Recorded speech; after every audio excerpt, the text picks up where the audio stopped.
Picture this. You wake up tomorrow, check the news, and realize the world's most powerful financial institutions are quietly prepping for something the rest of us haven't even caught on to yet. Welcome to The Explainer. Today, we're diving headfirst into one of the biggest financial mysteries out there right now. And look, we aren't talking about billionaire investors or Wall Street hedge funds here. We're talking about the institutions that literally create money.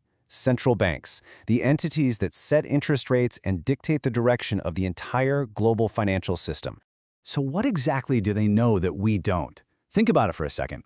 Why are the exact same institutions that print our paper money suddenly hoarding an absolutely historic amount of gold? Are they seeing a new financial crisis on the horizon? Runaway inflation? Or maybe a totally new world order? All right, Section 1. The Great Gold Mystery. The biggest buying spree in decades. And look, this isn't just some fleeting social media trend, right? Central banks do not make billion-dollar decisions based on FOMO. What we're actually witnessing is a highly calculated, decade-long strategy managed by some of the sharpest economic minds on the planet. Just check out these buyers. We're talking about one single asset, gold, being scooped up by countries with totally different economies and political systems. You've got China, India, Turkey, Poland, the list goes on. When you see a lineup this incredibly diverse moving in total lockstep, you realize this is a massive, coordinated institutional shift. They are moving billions of dollars, all at once in the exact same direction. But why now? What actually triggered this? I mean, for decades, the world was completely fine trusting paper money, especially the US dollar, and gold was kind of seen as a relic of the past. Well, then a crazy chain of events hit us. The pandemic shutdowns, governments printing literally trillions of dollars out of thin air, a terrifying surge in inflation, and the return of major wars and heavy sanctions. Suddenly, that paper money didn't feel so rock solid anymore. That brings us to Section 2, the global debt trap, in a world addicted to borrowing. This is really the first massive clue in our investigation. A huge driver behind this gold rush is the simple, undeniable fact that we're living in a global economy that is dangerously addicted to cheap debt. And it's not just one sector causing the problem. Governments are borrowing like there's no tomorrow. Corporations are heavily leveraged. And everyday consumers, well, they're drowning in personal debt. For years, those rock-bottom interest rates tricked almost everyone into thinking this borrowing spree could just go on forever without any real fallout. But as we all know, history always proves otherwise. You just can't expand debt indefinitely. Eventually, the bill comes due. And when that debt peaks, governments face a really ugly choice. They either have to raise taxes, cut spending, or go for option 3, print more money. And let's be real, politicians almost always dodge the hard choices. They inevitably fire up those money printers. Which is exactly why this massive pivot to gold makes total sense. Look at the stark contrast here. On one side, you've got paper money. It can be created with literally the click of a mouse, its value gets crushed by overprinting, and it is entirely at the mercy of politics.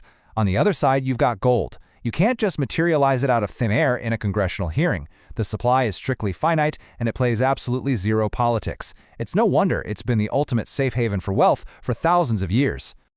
Moving right along to Section 3, the lessons of history, surviving every financial experiment. Let's put our analyst hats on for a second and look back, because trust me, central banks are intensely studying these exact historical case studies as we speak. Think about it. From ancient Rome deliberately diluting its coins in the 1st century to the wealthy Spanish Empire going broke in the 16th century, all the way to the British pound losing its global reserve status in the 20th century, history proves a super uncomfortable truth: no fiat currency system stays on top forever. None. Now, as we look toward 2026 and beyond, gold stands absolutely alone as the one asset that has survived every single one of those collapses.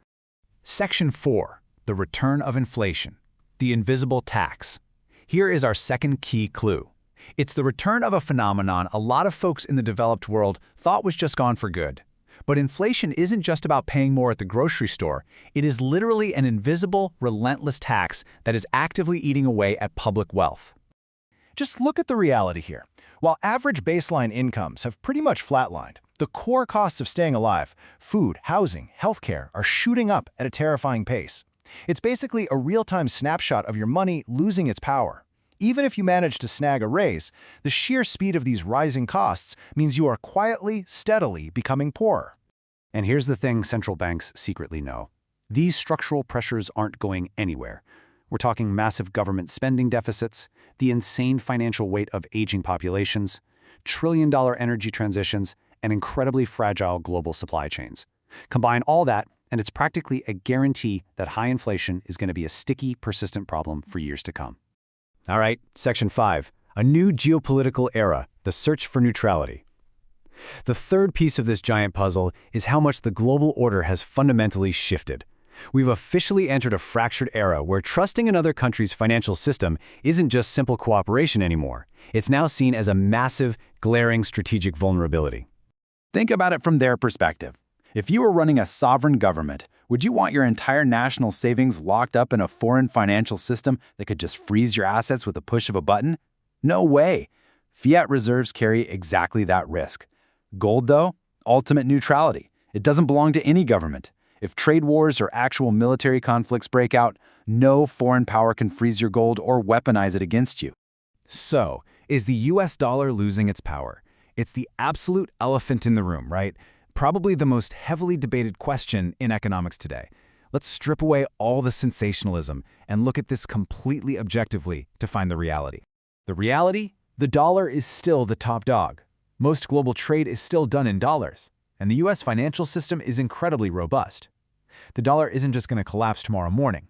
But nothing in international finance is permanent. Foreign nations aren't necessarily out to destroy the dollar overnight. They're just quietly, methodically, trying to escape its gravitational pull so they can secure their own financial independence. Really, the absolute best way to wrap your head around these massive gold purchases is to think of it as insurance. You don't buy fire insurance because you're 100% sure your house is going to burn down tomorrow, right? You buy it because a fire is possible, and the fallout would be catastrophic. By quietly stacking gold, central banks are basically taking out a massive, elite-level insurance policy against a very volatile, very uncertain future. Which brings us to Section 6, what this means, the lesson for ordinary people. Okay, we've talked about the highest levels of global finance and what central bank insiders are doing, but let's bring it back home. What do these massive macroeconomic maneuvers actually mean for our everyday financial survival? Well, if we treat their actions as a literal forecast, the macroeconomic picture for the next decade looks kind of rough. We're looking at heavier global debt burdens, inflation that just refuses to cool down to normal levels, rising geopolitical tensions, and highly fractured trade networks. It's a bit bleak, I know, but it's realistic, and it's exactly the future that the world's smartest financial minds are quietly preparing to navigate right now. And that is the absolute core takeaway of this explainer. We don't necessarily need to panic and rush out to buy physical gold today, but we absolutely, 100% need to pay attention to what the smart money is doing. When the managers of literally trillions of dollars suddenly start moving in total unison, ignoring them is probably the biggest mistake you could ever make. There's a really powerful quote that hits the nail on the head here. By the time the public realizes that the world has changed, the biggest players have already positioned themselves. Let that sink in for a second. That is the exact informational and institutional advantage that global financial powers have leveraged to protect themselves for centuries. So shouldn't we at least ask ourselves why? If the very institutions that literally control the pulse of the global economy are quietly building financial bunkers and prepping for the unknown, shouldn't we stay vigilant? Asking that simple question could very well define the line between financial winners and losers in the years to come. Thanks for joining me for this explainer. Always question what you're seeing out there and stay sharp.